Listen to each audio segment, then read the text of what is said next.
All right, now, on to an exclusive interview on First Move. The African Development Bank unveils its 2021 economic outlook very shortly, and we've got a preview. The bank sees growth of 3.4% in the year ahead, but warns that the continent faces a lost decade unless there is debt relief.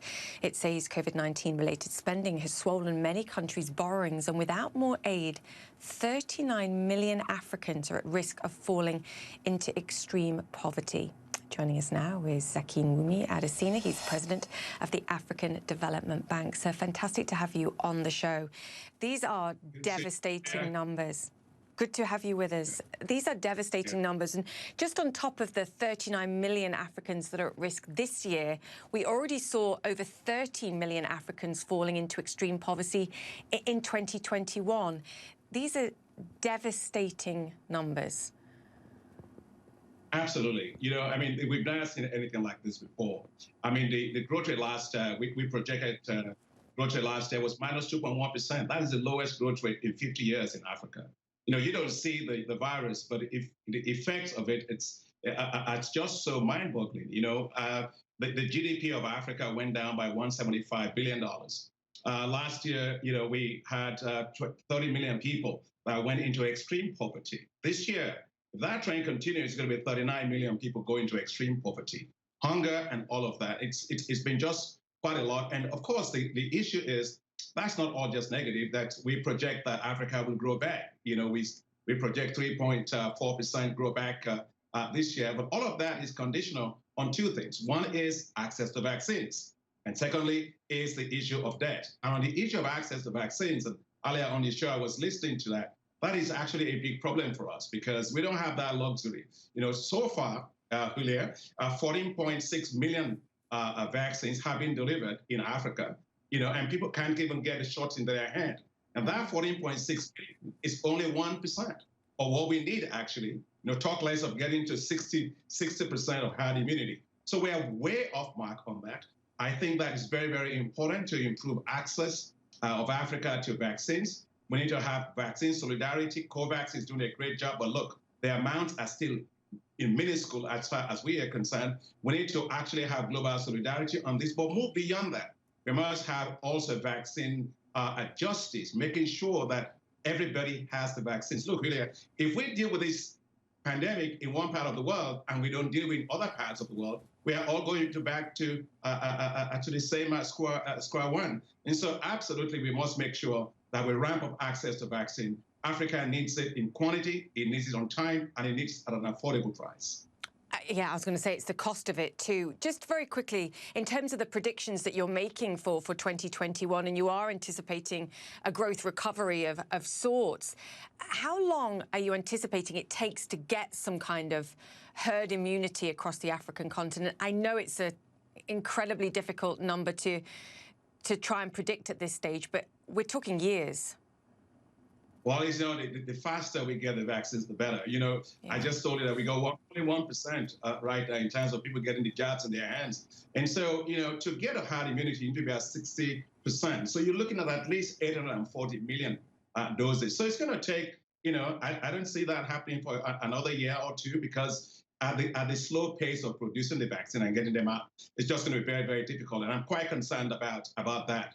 And of course, you know, the longer it takes for Africans to get vaccinated, of course, now you see Europe saying you can't travel if you don't have vaccine passports. You know, people are going to, you know, think Africa is the last zone to get access to vaccines. I don't want that to happen. And so for us as African Development Bank, we're also looking beyond just the current situation. We're looking medium term, and also the long term. You know, I can't accept that 1.4 billion people have to be running from pillar to post looking for vaccines. We at African Development Bank have therefore decided that we're going to support Africa to have quality healthcare infrastructure and also make sure that it develops its own pharmaceutical capacity. We ought to be producing vaccines in Africa, not running from pillar to post. Yeah, and it's not just about the short term, to your exact point. It's about building for the medium and the longer term too. Final question on the shorter term, and then we'll talk about what needs to be done by the international community to try and support the continent here. I read a World Bank report that suggested that during the pandemic, around a third of workers in 15 of the largest nations in Africa stopped working. It sort of ties not only to efforts to address the pandemic and the healthcare costs and supporting people who aren't working, but what about the risk of social unrest if more isn't done by the international community to support the recovery and a stronger recovery across the continent? Yeah, absolutely. I mean, if you look at it during the pandemic, everybody was talking about the lockdowns. The lockdowns had a lot of impact on poor people. Social distancing was impossible because a lot of people were living in very poor neighborhoods, very poor ventilation.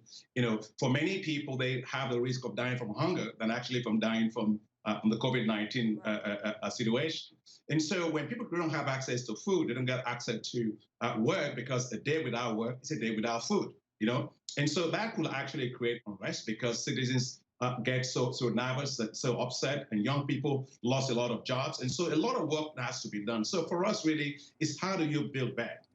Making sure you have economic resilience. Of course, doing that with climate resilience. Also make sure that we can secure the health of the population with health resilience. Now, the political dynamics of this is very important, because when young people can't find jobs, it can really worsen social, economic, and political fragility of countries. So everything, again, comes right back to making sure that we support Africa, the global community rallies around Africa to meet the fiscal deficit that it has. Julia, we were looking for $154 billion last year. That was all. Developed countries were pouring in trillions of dollars, over $9 trillion by G20 countries. But Africa couldn't just get $150 billion. I think there needs to be a total change in that to make sure Africa gets the resources to expand its fiscal space, and in particular the issue of debt, because you can't really run up a hill with a backpack that is full of sand.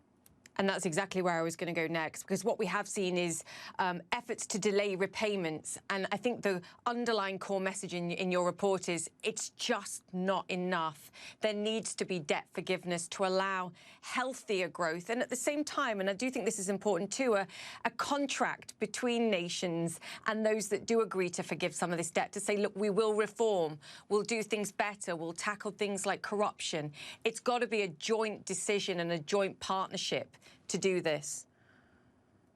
No, Africa is not looking for a free pass. We're just looking for an equitable way in which the issues of Africa's fiscal space actually gets dealt with. I must really commend the effort. We've been working with the G20 with the debt service suspension initiative, which was done, for many African countries.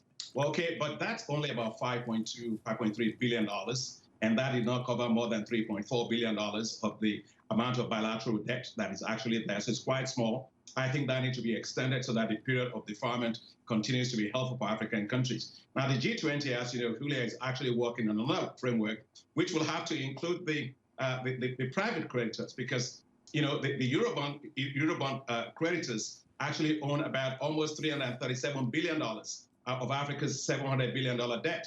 So If you're looking for how to resolve that debt, you can't do it without getting them involved. Of course, the other official creditors like China that holds about $40 billion in Africa's debt. So that's good. But the problem is immediately countries want to go into that. Of course, they get downgraded by the rating agencies. So nobody's going to take that risk.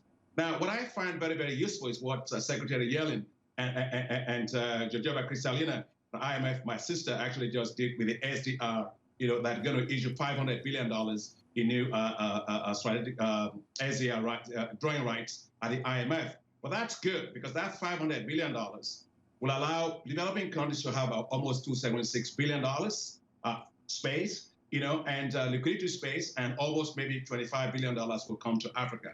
But my issue really is that we're going to work on that to make sure that that's good in stabilizing your reserves, making sure that your exchange rates can become more stable, and you can also go to the capital markets and borrow more money. But actually, I don't want people going to the capital markets to go borrow more money. We've got right now $337 billion of commercial creditors. What we should be also doing is making sure we use some of that money to make sure that it can support African countries to pay back the debt, so we can run faster. To grow, we've got to grow faster, but we can't do it with that debt overhang behind us. And finally, Julia, I think that, to your point on policy reforms, I think it's time really to have an Africa a financial stability mechanism that is actually homegrown, that works together to make sure that we mutualize our funds, we make sure we avoid this kind of spillover effects that comes from global pandemics like this, or maybe any fiscal shocks that we get, and make sure that the policy reforms, the macro policy reforms, and also the fiscal policy reforms that we need to do are endogenous. It's done in Africa. And this is very important because if you go to capital markets and borrow a lot more money, there are no policy conditionalities to it. You can use it for anything you want. But I think that's not a prudent way to actually manage debt. And we've got to manage the debt of Africa. And that's exactly what we're going to do going forward. Oh, I could keep you talking on this for several hours. Come back and talk to us again, please, because there were so many points that you raised there, including the proportion of debt with China as well that has huge implications going forward. We will discuss this again. So great to have you on, and a fantastic report to read. Tough reading. Thank you, the President of the African Development Bank there. All right, the market opens next. Stay with us.